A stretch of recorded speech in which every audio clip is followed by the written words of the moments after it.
وہ نقشہ ہو گیا جس کی خبر حضور نے دی تھی ایک حدیث میں. حضور نے فرمایا تھا یوشک ان یاتی زمان، ایک ایسا زمانہ آئے گا کہ تمہارا حال ہے مسلمانوں سیلاب کے اوپر جو جھاگ ہوتا ہے اس کے مانند ہو جائے گا.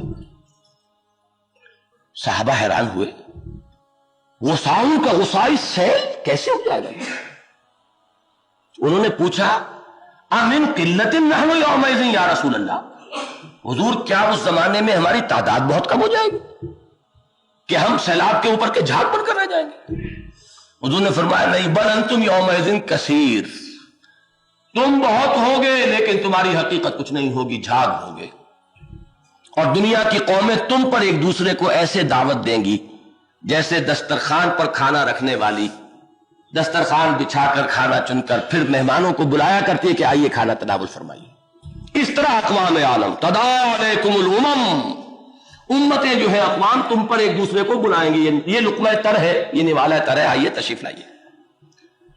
تو جب صحابہ نے پھر پوچھا کہ حضور یہ کیوں ہو جائے گا، آپ نے فرمایا تم میں ایک مرض پیدا ہو جائے گا جس کا نام وہن ہے، واو ہے اور نون. صحابہ نے پھر پوچھا من وہن یا رسول اللہ، حضور یہ وہن کیا مرض ہے؟ اب یہ غور سے سنیے اور اپنے سینوں میں ٹٹولیے اپنے دلوں کو. حضور نے اس مرض کی تشخیص کی ہے حب الدنیا و کراہیت الموت، دنیا کی محبت اور موت سے فرار اور موت کا خوف.